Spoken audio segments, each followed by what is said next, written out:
ada lagi kembali pecah ini juara 1 berapa, juara 2 berapa, juara 3 berapa. Itu keputusan juri. Tetapi saya siapkan tiap kategori itu 25 juta. Dan itu nanti akan diserahkan pada tanggal 17 pada upacara Kordi sekaligus pencanangan untuk lomba kebersihan tahun 2023. Nah ini yang kita harapkan bisa kita lakukan. Selanjutnya pertama saya menyampaikan limpah terima kasih kepada seluruh teman-teman media yang telah berkontribusi secara langsung untuk memberikan informasi dan juga membantu untuk kita melakukan perumusan terhadap kebijakan-kebijakan dalam rangka upaya percepatan pembangunan di Kota Kupang. Yang kedua, saya juga menyampaikan terima kasih kepada semua lurah dan camat yang telah bersungguh-sungguh sampai dengan saat ini terus melakukan upaya-upaya menjadikan Kota Kupang bersih. Dan seperti kita melewati beberapa tahap pada saat pesta rani di Kota Kupang, semua provinsi dari seluruh Indonesia yang jumlahnya 34 provinsi datang dengan pesan yang sangat baik, Kota Kupang sudah bersih. Dan itu saya berterima kasih betul kepada seluruh teman-teman lurah, camat, masyarakat Kota Kupang dan juga seluruh pimpinan UPD yang mengawal secara khusus kebersihan di semua tempat. Selanjutnya pada saat kaum bapak juga begitu, kaum bapak PGI, kebetulan para sekretaris juga, Pak Sega adalah sekretaris juga panitia pelaksana, itu punya kesan yang sama. Selanjutnya ada sedikit penurunan karena kita belum menganggap kebersihan ini bagian dari perjalanan kita menuju kepada hidup bersih, hidup yang lebih maju dengan cara berpikir bersih. Kalau kita bisa mengatasi kebersihan ini secara baik, maka akan mempengaruhi cara berpikir kita. Dan sampai dengan saat ini kita belum mendengar secara keras seperti biasa-biasanya tentang DBD, diare, ISPA dan lain-lain. Itu menunjukkan bahwa kerja-kerja kita yang kita laksanakan selama 4 bulan masuk bulan kelima ini cukup membuahkan hasil. Sekarang kita harus melanjutkan dengan kerja-kerja yang lebih keras lagi. Memang harus ada pengorbanan yang besar terhadap upaya-upaya kita dalam rangka untuk membuat perubahan. Sebab tidak mungkin ada perubahan tanpa pengorbanan. Saya sebagai salah satu orang yang betul-betul sangat perhatian sebagai gubernur. Karena apa yang diajarkan itu yang saya laksanakan.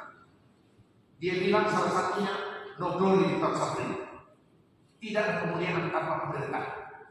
Dan kita tahu bersama bahwa Kristus menderita baru kita bisa diselamatkan.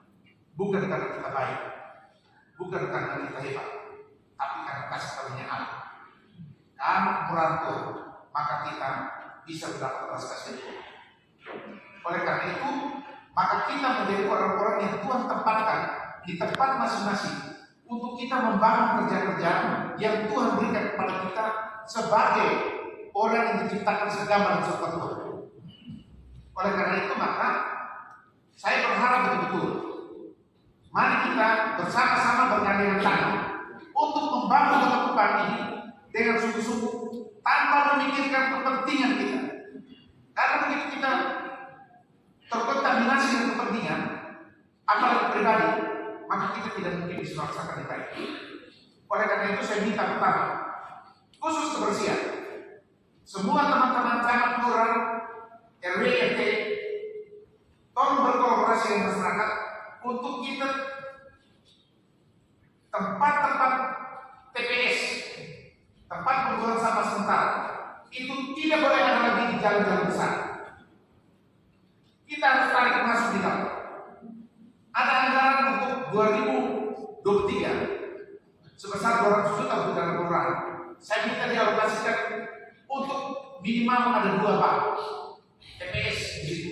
Bicara sama warga, dan selanjutnya bangun komunikasi dengan Dinas Lingkungan Hidup dan Kebersihan untuk pertama, masyarakat harus tahu jam buang sampah, yaitu jam 6 sore sampai jam 10 malam. Kenapa?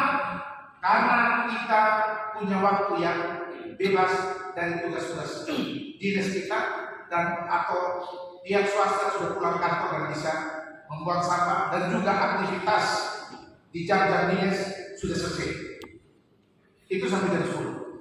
Selanjutnya jam 10 sampai jam 5 pagi itu jam untuk pengangkutan sampah. Oleh karena itu maka sistem ini harus kita lakukan sehingga jam 6 ke atas, jam 7 ke atas itu kota kita sudah bersih. Itu untuk menyangkut sampah. Dan informasi juga bahwa dalam waktu tidak terlalu lama, sementara didesain untuk ada penambahan armada khusus di tingkat kecamatan. 6 kecamatan akan ada masing-masing satu jalan trek yang baru untuk bisa mengangkut sampah-sampah di tingkat-tingkat kelurahan. Ditambah lagi nanti dengan armada-armada dari Dinas Lingkungan Hidup dan Kebersihan yang jumlahnya sekarang 34 atau 32. 3R itu nanti seluruh sampah dia selesai mengelola di TPS 3R, karena kita bisa menghasilkan untuk pupuk organik, mabuk untuk bisa jadi pakan ternak, pakan ayam, pakan ikan, dan juga bisa produk-produk anorganik itu akan diolah untuk bisa menghasilkan. Dari itu maka kita membutuhkan, kita sudah alokasikan anggaran, kita akan coba di satu kecamatan. Selanjutnya peralatan yang ada akan diduplikasi atau akan di ATM pola, amati tiru dan modifikasi, atau kita replikasi dia dengan SMK dan juga politeknik dan juga universitas yang memiliki teknik besi untuk membuat replikasi dari mesin-mesin yang akan dipakai, yang dia langsung bisa memilah antara organik dan anorganik. Itu Yayasan BUMN, dan itu kita sudah bangun kerjasama, sama-sama ada Pak Kadis Kebersihan di situ, yang kita sudah fikon 2023 ini kita mulai mengerjakan. Selanjutnya juga saya beberapa hari yang lalu sudah tanda tangan surat kepada Menteri, karena Pak Menteri akan diskresi khusus untuk pengelolaan atau pembangunan pabrik pengelolaan sampah di TPA Alat. Kita berharap tahun 2023 jika Tuhan berkenan apa yang kita rencanakan ini, maka sampah sudah bisa kita tangani secara baik. Yang perlu pekerjaan lebih dari kita adalah bagaimana kita mengadvokasi dan mensosialisasi kepada masyarakat yang ada di Kota Kupang untuk tidak membuang sampah sembarangan. Nanti Dinas Kebersihan dan Lingkungan Hidup dan Kebersihan akan kerjasama dengan pengusaha plastik untuk dan sampah-sampah dari rumah tangga itu sudah terpilah, yaitu warna hijau untuk organik, kuning untuk anorganik, merah untuk B3, dan ember untuk sisa-sisa makanan. Itu nanti akan disiapkan sehingga pengelolaannya sudah sesuai dengan yang sampah-sampah yang kita mau terpilah tadi. Dengan ini maka masalah sampah kita harapkan bisa tertolong untuk bisa ditangani. Selanjutnya kita juga sedang menghitung apabila memungkinkan, maka di tiap kelurahan itu ada motor sampah. Motor sampah itu kita harap nanti dia motor listrik, bukan motor yang biasa, motor sampah dengan tenaga listrik, sehingga bisa cas saja, tidak oli, tidak segala macam. Nah ini kita berharap nanti bisa dapat. KB Cemara Leliba,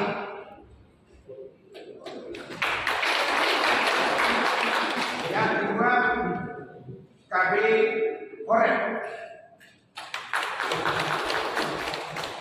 Yang ketiga KB Joel. Ini tidak kelurahan Besapa. Yang Korem itu Nevona Raya.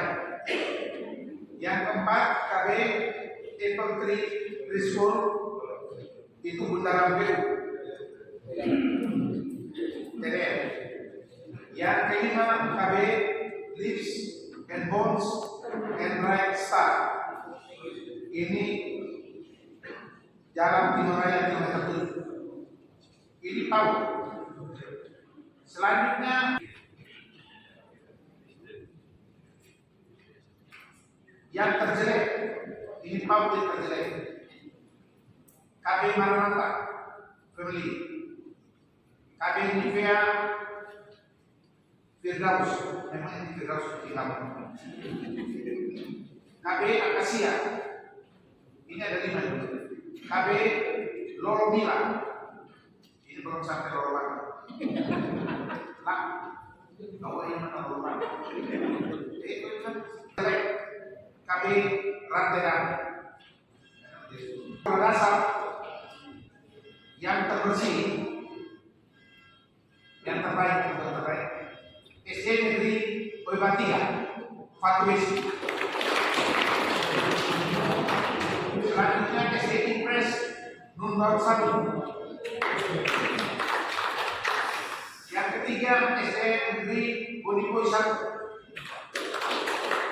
Yang keempat SD Dian Harapan, Kelurahan Baturi. Yang kelima SD Kristen Hosana Boniboy. SD dengan terjelek, kategori terjelek. SD Impres Liliba. Yang kedua SD swasta Angkasa Tenggiri.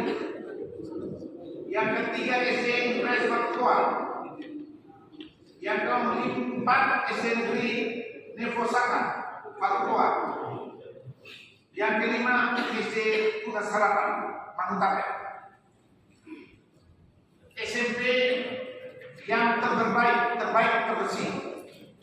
1 SMP Katolik Santa Familia Sukuman.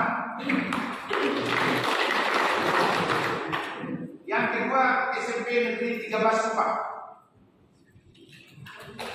Yang ketiga SMP Negeri 6 Kupang. Yang keempat SMP Katolik Giovanni Kupang. Yang kelima SMP Negeri SMP Kristen Lentera. Ini yang kelima. SMP yang terjelek, SMP Teladan Kupang. SMP Negeri 10. SMP Negeri 17. Ini yang terjelek, 5 terjelek.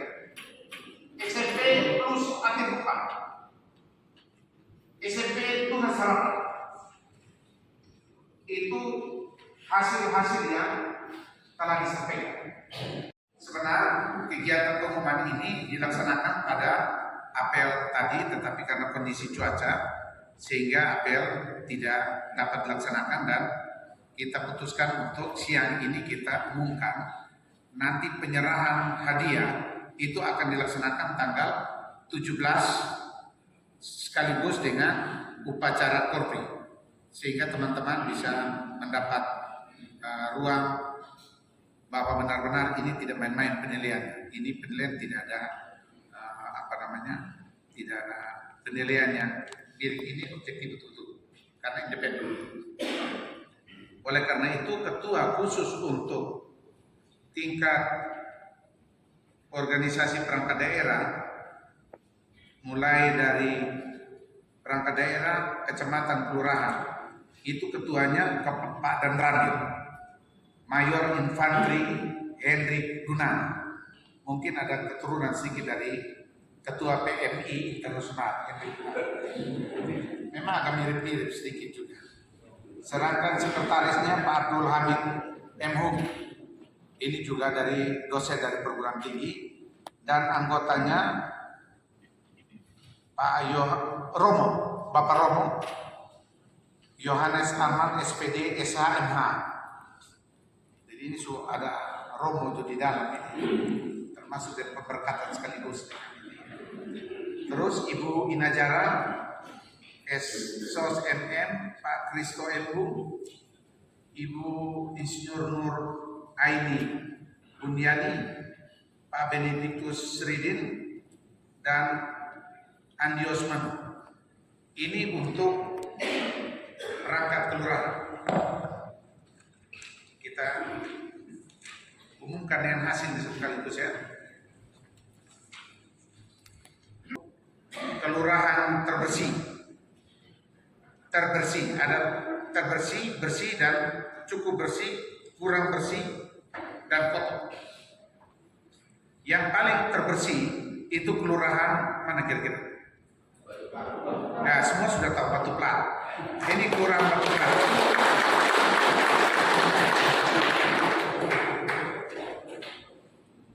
Terus kelurahan bersih ada 4 saja. Kelurahan Besapa Barat, Bakunase 2, Nefonite, dan Torekisa.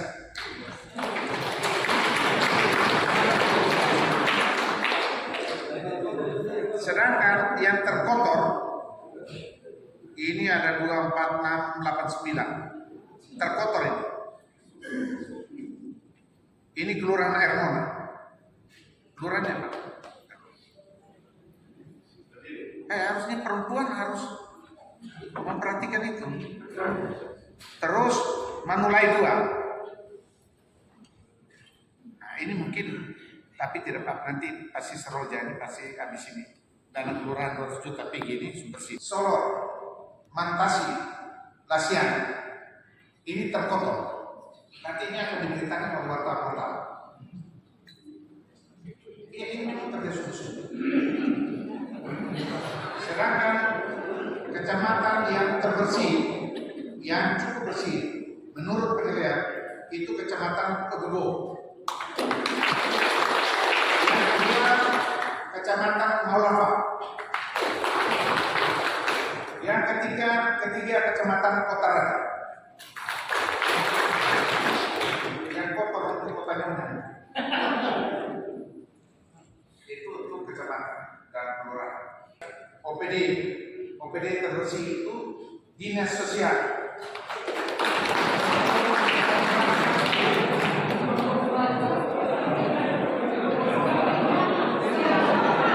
Kedua itu dinas penanaman modal dan PSP. Yang ketiga RPUS, Rumah Sakit Umum Daerah sekalian. Yang paling kotor ini ada 3. 1, Dinas Perumahan dan Permukiman.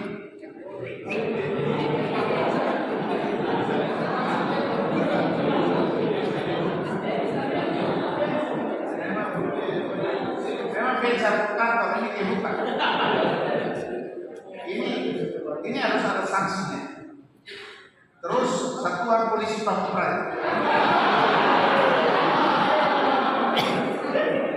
Yang ketiga PT Sasando.